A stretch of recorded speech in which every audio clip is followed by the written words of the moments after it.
Darien, the Frog King. The devil opens the door and vices keep it open, a popular Spanish saying. After a night of intense and exhausting debauchery, Darien was still enveloped in a cloud of jasmine scent and was unprepared for the chaos that followed. Actually, what bothered him the most was that the disturbance to his routine was caused by the damn video that the nymphomaniac brunette had sent him. After all, he had received thousands before, and this was just one more of many. The woman's eroticism almost forced him to break the inviolable and sacred rule of not repeating a sex date with the same conquest. And as was evident from the subsequent events that nearly cost him his life, it was essential for his physical and mental well-being to always adhere to this principle and never succumb to the temptation of repeating it. He paced back and forth in the room at Santa Barbara Cottage Hospital like a cornered leopard surrounded by dozens of humans armed with shotguns. He felt captive to the circumstances and to the stench of hospital antiseptic that seeped into his nostrils as he was caught for the first time in a disaster that shattered the public image he tried to display, the antithesis of his disturbed and authentic essence. He remembered the screeching of metal as the right side of the Lamborghini scraped against the sign, the crunch of the hood as it slammed into the giant redwood and completely peeled off, the girl zigzagging through the air like a drunken seagull, the smell of oil and spilled gasoline, the soft skin of the young girl as he realized that she was still alive, the sirens of the ambulances, the onlookers trying to take photos and videos with their cell phones while the police prevented them from doing so. And then, more familiar sounds, scents and images, the noise of the helicopter rotor blades as it descended to pick them up, the dust that smelled of dry earth, arriving at the hospital, the doctors running frantically, and himself, next to the girl's stretcher, asking about her condition. Fortunately, she was now under observation, unharmed, but not awake. He couldn't stop analyzing her because she reminded him of a sleeping beauty without a prince to kiss her. He grabbed the phone from the back pocket of his pants and called Rick. It was the first thing he should have done. Call him so his friend could do damage control. As a lawyer, he would not only advise him but also take measures to prevent potential negative repercussions for the multinational. "How's it going, buddy?" he answered immediately with a lustful tone. "Did the brunette knock you out? What a night it must have been for you to not show up in Silicon Valley today. Do you know how much I envy you, you scoundrel? I heard you called for the helicopter, so I guess you're playing the strategy of acting like the king of the world to dazzle her. Where are you guys? Let me guess. In Boston or New York?" "I wish." Darien sat in the visitor's chair and glanced at the accident's victim, who was connected to countless machines that monitored her and that the nurses were watching from their station. "I'm at my hospital in Santa Barbara. I wrecked the Lamborghini." "How are you? Did you hurt yourself?" Richard's voice sounded very alarmed. "Relax. I'm coming to take care of you right now." "It's not necessary, Rick. I'm fine." He exhaled the air he was holding in as if he were a balloon being deflated. "The main problem is that when I hit a signpost, the girl leaning against it was thrown into the air. Luckily, I didn't run her over. She was saved by mere inches. They say she hasn't been injured. All the tests came back perfect, but she's still unconscious. They blame it on fear and shock. In your opinion, what should I do?" Wow, what a mess. And right in the week our new star program goes on sale. Darien could almost hear through the line the other man's brain working at full speed. "I'll tell you what you should do. Stay with her and keep an eye on her. Provide her with all the care money can buy, and even convince her to accompany you to your mansion and impress her. Keeping her happy is most important to avoid lawsuits driven by anger. If she thinks you are making her important, it will lower the degree of complaints. For the company's sake, we need her to be quiet for a while." "Assuming she wakes up," he reminded his colleague. Because I've been here for hours, and she still hasn't opened her eyes. Although I will tell you, I'm not thrilled about having a stranger in my house. You know I'm the most private person on the planet. It's all for the sake of the cause. Have you notified her family yet? He asked, concerned. Not yet. He ran his hand through his hair, messing it up. The police were going to call them, but since I knew the detective in charge of the investigation, I promised that I would take care of everything, starting with the helicopter for the transfer. He paused and remembered the nerves that overwhelmed him, as he was not used to appearing in public as the cause of other people's misfortunes. In private, yes, but he was very careful to keep it from everyone. Perfect. You did great. And then he suggested, the next step is to check her cell phone and look for a contact that looks like it belongs to a trusted friend. Don't call her parents or close relatives. They'll make a scene. It'll cost you a lot of money, Darien. Let's not kid ourselves. You're not getting out of spending huge amounts. So I recommend you to be generous. Because if I'm not mistaken, in addition to drinking alcohol, you broke another rule. I was watching the porn video that the brunette sent me after I left her house, he confessed, as he brought his hand to his head in anger with himself. Well, as payment for my legal advice, you have to send it to me right now, Rick immediately shrieked. I admit that my salary is very generous and includes a share of the company profits, but this is my compensation for being your commercial director. This is a bonus because we're talking about your personal affairs. Darien burst into laughter, the first time in hours. His friend always managed to convey the joy that characterized him. You're asking me to commit a crime, counselor, he exclaimed, pleased. Of course, what else? He then clicked his tongue and added, you know that when it comes to you, I am the epitome of discretion, and I would never open my mouth to say anything that could harm you. I don't need to swear to it. But the thought of that brunette in the video, and on top of that, of her doing naughty things, it's too much to resist. Darien burst into laughter again, knowing his friend was serious. He might even go without food or drink until he sent him the recording. I'll send it to you now. The video will make your eyes pop out and stay hard-boiled forever. He smiled from ear to ear.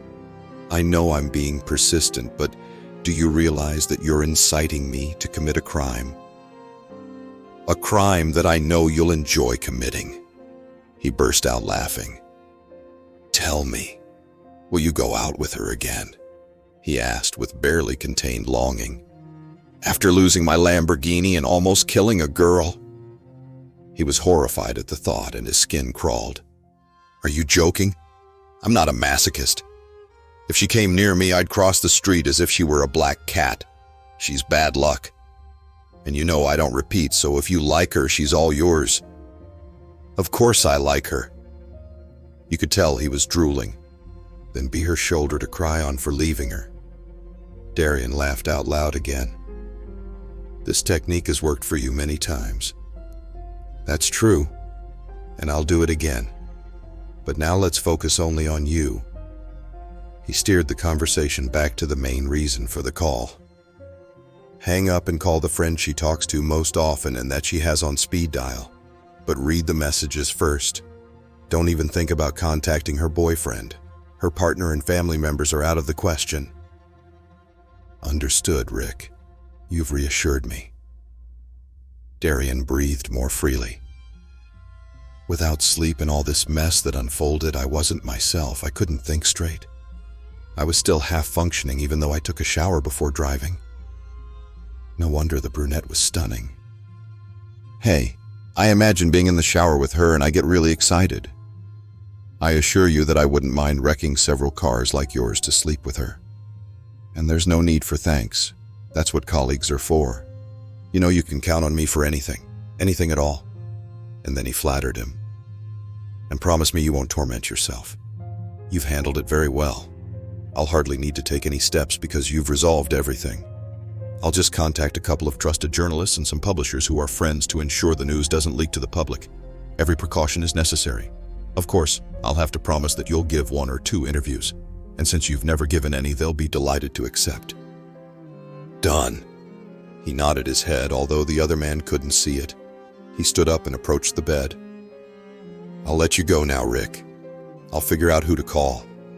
Wrong words.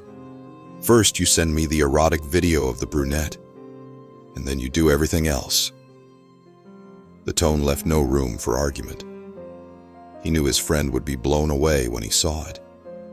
And then he'd complain that he didn't have the same luck, that these treats were only sent to Darien. He ended the call and typed the following message, which he sent along with the video. "Just to give you an idea of what awaits you when you sleep with the brunette this week or the next. I don't think it will be long before she falls. She's so hot. In the meantime, sharpen your sword, buddy." A couple of minutes later, he received the reply. "I'm working on it. Today I'll have to sharpen the sword many times. The brunette is a beast." Darien laughed heartily. He then looked at the girl. She was laying, lifeless, on the bed. Her golden blonde hair, scented with vanilla, fell onto the pillow in fine wavy strands. Standing, it would probably reach just below her shoulder, and it framed a sweet teenage face, which ended in a sharp elfin jaw. According to the driver's license in her backpack, her name was Samantha Bardsley, and she was 19 years old. He walked over to the nightstand where they had left her belongings. There wasn't much, just an untouched phone, some candy and mint gum, a pen with the tip chewed off, a soft cloth handkerchief decorated with tea-colored roses, a hip-hop t-shirt and pants in shades ranging from blue to yellow, both torn, and the multicolored backpack that had seen better days. She also had a music player. Curious, he listened to a song. It was God's Plan by Drake. "Okay, Samantha." He caught one of the young girl's strands of hair and noted that they rivaled in brightness with the sun rays coming through the window. "My name is Darien Ferrars, and I'll be your shadow for the next few days. I hope you recover quickly so we can both return to our normal lives." Without any remorse, he took Sam's phone. The screen was locked with a password.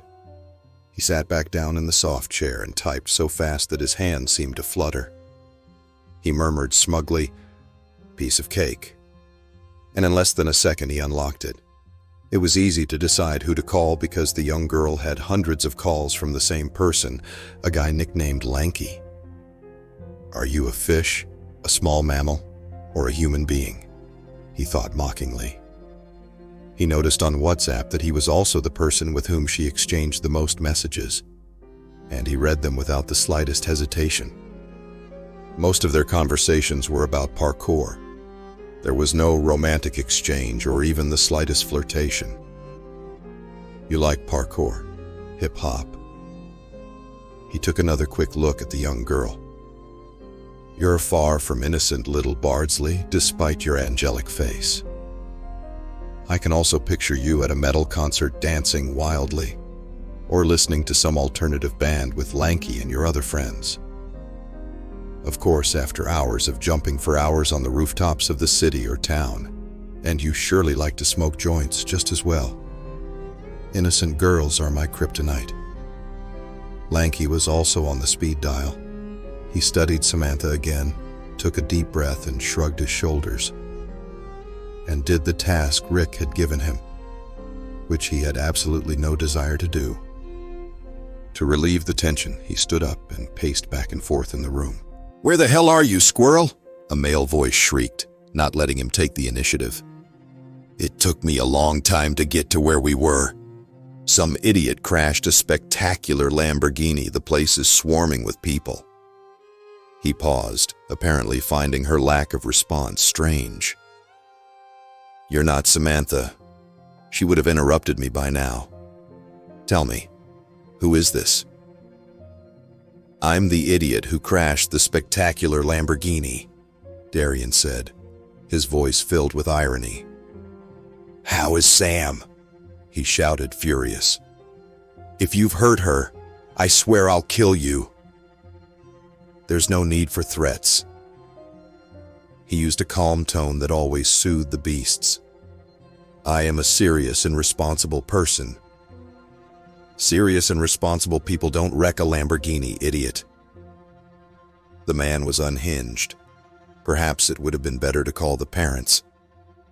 "Samantha is unharmed. I'm very sorry about this situation, believe me." He noted with satisfaction that he sounded sincere. "To put your mind at ease, I took her to the hospital in my helicopter, and she didn't travel by ground. She is now admitted at the Santa Barbara Cottage Hospital, under the care of the best professionals.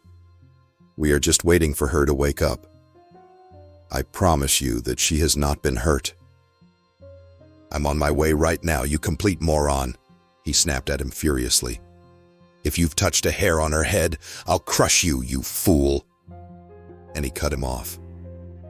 Darien approached Samantha's bed, who was still unconscious, and sat back down in the chair. "Perhaps because she couldn't hear him," he said. "You know, Squirrel, I think your friend cares more about you than you think." He rested his elbow on the bed to get comfortable and studied her. "I'm telling you, because I'm older than you and I've seen the world. My business sense tells me you are a property that Mr. Lanky would love to acquire. The guy is pining for your bones." He paused and fixed his gaze on the young girl. Perhaps his magnetic gaze, which brought him so many benefits when it came to designing programs and making multi-million-dollar deals, would wake her up. But as much as he tried, no miracle occurred. "You're beautiful and you seem natural. I assure you, you have the essential qualities to keep him hooked." He assessed her as if she were a new business to appraise. "Get ready. When this guy arrives, he'll cause a scene." He wasn't wrong. 50 minutes later, a young man walked through the entrance. Darien sized him up to see if he needed to engage in a fistfight. And he looked for weaknesses. Everyone had them. "He must be 4 inches taller than me, but he's too soft. He looks like an athlete, though. I doubt he matches my experience in street fighting, martial arts, and boxing." He considered with superiority. So confident, he concluded that it would be easy to knock him down from his height and make him bite the dust. But first he would opt for diplomacy. The launch of his new program compelled him to smooth things over. "Good afternoon. I'm Darien Ferrars." He approached the newcomer, handing him a business card with all the phone numbers and the office address to confirm his good intentions. "Tell me what I can do for you." Lanky put it in the pocket of his sports pants without even looking at it once. Darien was used to drawing attention, and it was common for an entourage to always form around him, as if he were the center of an imperial court. So this attitude was disconcerting, to say the least. The man glanced over his shoulder and rushed to where Samantha lay. He lifted the sheet and scrutinized every little piece of her skin. "I don't think that's appropriate." Even Darien found the phrase ridiculous, sounding like an old professor with a long beard. "I bet she wouldn't like you to see her without clothes." He didn't even flinch. He scanned every little part of Samantha, feeling bones, skin, and muscles. "Well, it's true that she hasn't suffered any visible damage," he said after he verified that everything was in order and that the other man had told the truth. "Now, idiot, tell me what happened." Darien took a deep breath to calm himself down and follow Richard's advice. It would take a lot of willpower. He struggled to suppress the desire to strangle or smash the face of this stranger. The disrespect shown to him was maddening, which is why he counted to 10 before explaining the facts. "A truck came at me, and I had to swerve sharply to the right." It was the truth, albeit a bit embellished. "And that's how I ended up off the road." It seemed like Lanky was going to interrupt him to continue the confrontation, but a woman entered without knocking. She looked at him with interest, her eyes wide open, which gave her a trout-like appearance, and showed him the servility to which he was accustomed. He didn't find her pretty. She had undergone so many cosmetic enhancements that it seemed as if she had been molded from shiny clay. He estimated her to be between 35 and 40 years old, perhaps a little older. In these matters, Darien had a clinical eye, and he was rarely mistaken.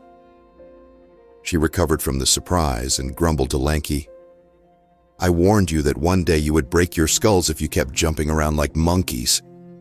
But a faint moan coming from the bed made them all turn their heads. "Will she wake up?" Lanky asked, more to himself than to the others. Samantha's soft voice caused both men to rush towards her so that they could both hear her ask hesitantly, "Where am I?"